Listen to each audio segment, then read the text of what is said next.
Welcome to the channel, Cheating Secrets. It was Friday, the end of the work week. Paul leaned back in his chair, made his usual notes in his journal, recording what he had accomplished and what he needed to do next, and then began packing his briefcase. He had started recording his daily activities many years ago.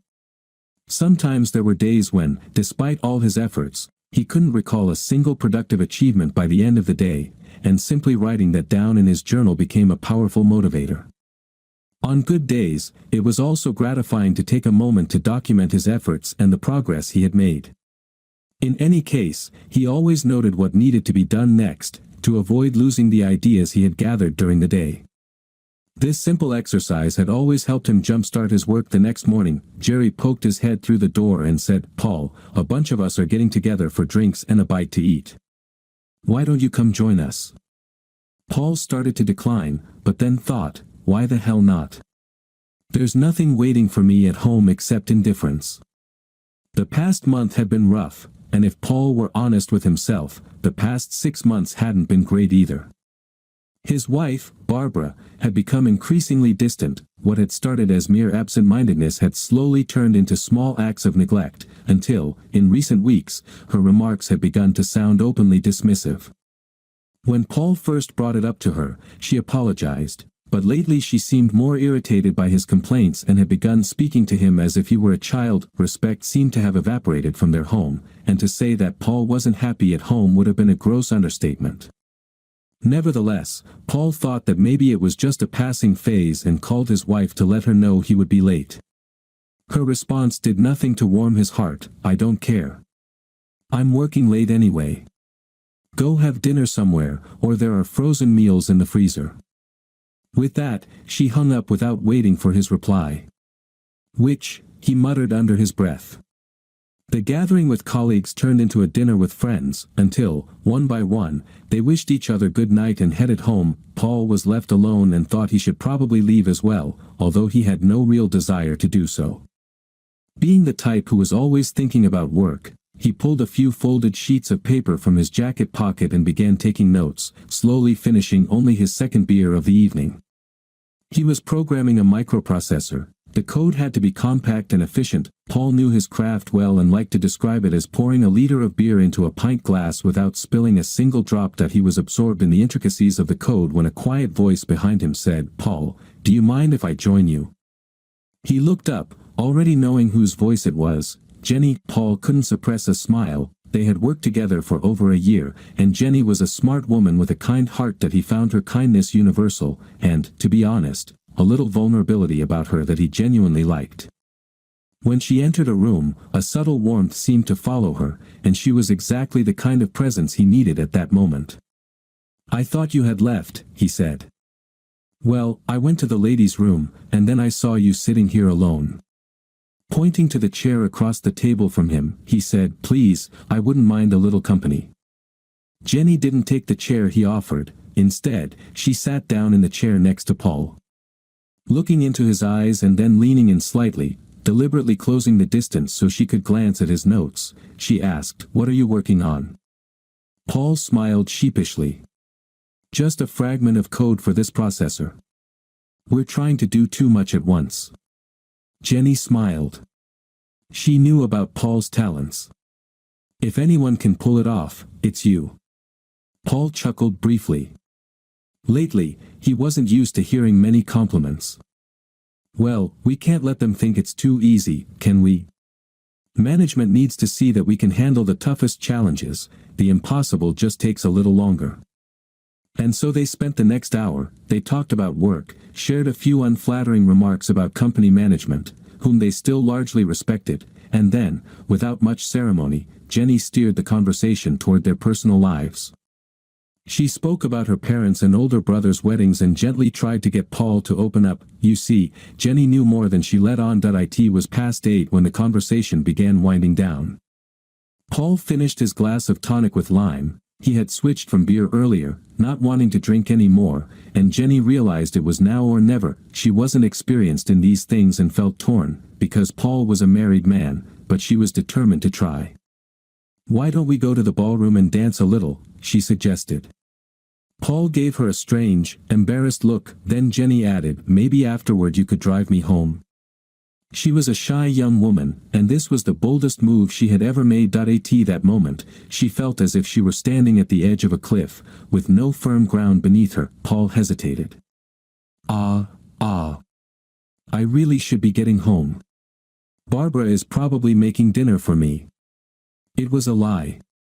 Barbara wasn't interested in him or his dinner, but he was a married man, and he knew he was standing in dangerous territory. Jenny tilted her head and murmured, I just thought that maybe, after what Barbara told me, you might want to spend a little time with me.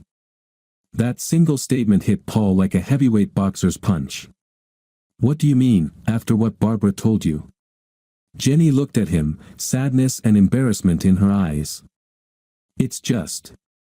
I saw her last Tuesday when I was out with some friends, and she explained to me how the two of you had an arrangement. An arrangement? What arrangement? Now Jenny looked not only embarrassed but also confused. I saw her with a man I didn't recognize, and it surprised me because she wasn't exactly behaving the way a wife usually does. She noticed me looking at her, so she came over and explained that you knew about it, that you had one of those open marriages. Paul was stunned. What exactly was she doing that wasn't wife-like? Jenny was feeling increasingly uncomfortable. First, she had done something she had never done before, suggesting to a married man that he spend time with her, and now she was telling Paul things about his marriage that he seemed completely unaware of. I'm sorry. I shouldn't have said anything. Jenny stood up to leave, but Paul stopped her and asked her to stay. That he tried to gather his thoughts and finally said, Jenny, if I'm in an open marriage, no one ever bothered to tell me. Barbara and I discussed fidelity long before we got married, and cheating in any form was strictly off limits. However, to be honest, the past 6 months or so at home haven't been pleasant. I've been trying to piece everything together, trying to understand what went wrong, and I think you might have given me a missing piece of the puzzle. That is my wife cheating on me. It was a terrible burden to place on Jenny's shoulders. Paul deserved the truth, but Jenny's knowledge was, at best, circumstantial, and she didn't want to destroy his marriage with unfounded accusations. Still, the dancing, the affection, and the teenage-style kisses she had witnessed left little room for doubt.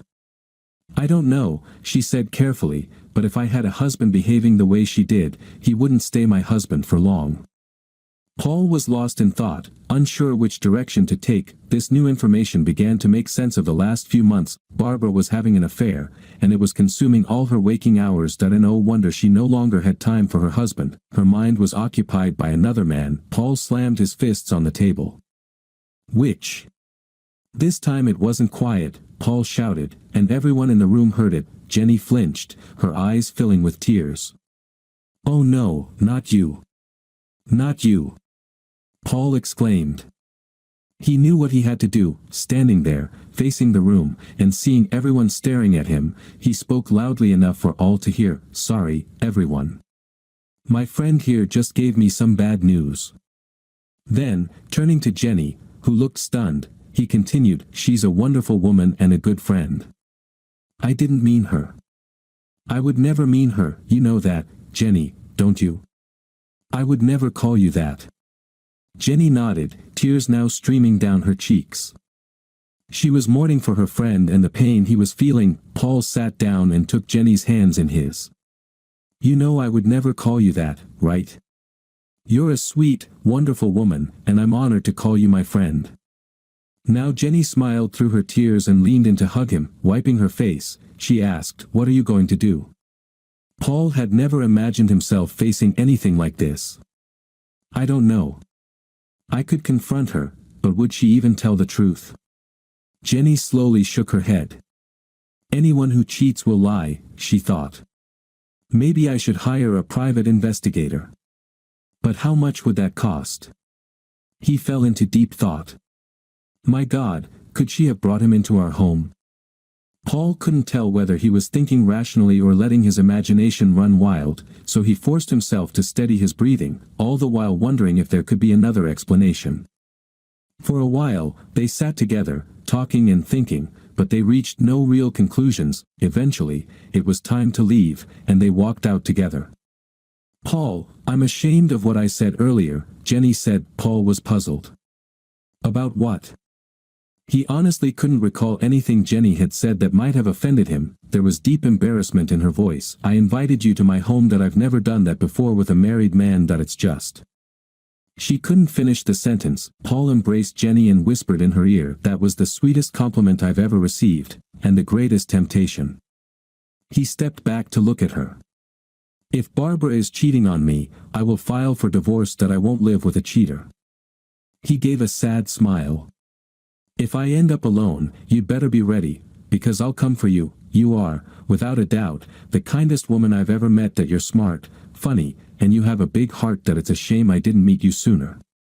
It was a strong admission, but deep down he knew that the story Jenny had told him was true. Still feeling the weight of being a married man, he kissed her gently on the forehead, cast one last sorrowful glance at the woman who cared for him more than his own wife, and walked to his car. Paul sat in his car for a few more minutes, thinking about what he had learned. Everything was falling into place, the constant distraction, her attitude toward him, and now this new revelation. It all fit together like an obscene puzzle. Would he confront her, spy on her, or simply ask her outright? He wanted certainty. At that moment, doubt was as much his enemy as his wife's behavior. He drove home, paying little attention to the road, trying to decide what to do about Barbara. Was he sure she was cheating? A husband doesn't want to believe what his own mind tells him. How could he find out? How was he supposed to handle it? By the time he pulled up to his house, he still had no answers. That he was so lost in thought that he didn't notice the car parked on the street in front of his home. Entering through the back door, he decided he would try to simply avoid seeing his wife tonight. That he just wanted to be alone. If her behavior was anything like it had been the past few weeks, that wouldn't be difficult. That he needed time to think. She didn't give him that time. Paul, could you come into the living room, please? Taking a deep breath, he stepped through the archway into the living room. Sitting on the couch before him was his wife, holding hands with a man he didn't recognize, and the man was smirking. Paul, we need to talk, Barbara said. In an instant, everything became clear, and Paul had the answers to all his questions. That he saw her guilt. That he knew her intentions, and he knew exactly what he was going to do. It felt as if a mountain had been lifted from his shoulders. He stood taller, his back straightened, and his shoulders squared. Hello, darling, he said. I hear we have an open marriage. Imagine my surprise.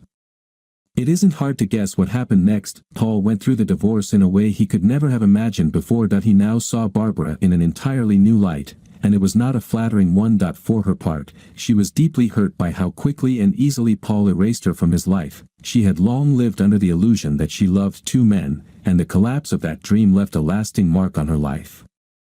It was a simple divorce. At that point, they had no children. There was nothing much to divide in the small house where they had only just started building a life together. She took what she wanted from the few possessions they had. They split their modest savings, and that was the end of it. Paul would never forget that terrible night, the night his world collapsed and he found his freedom.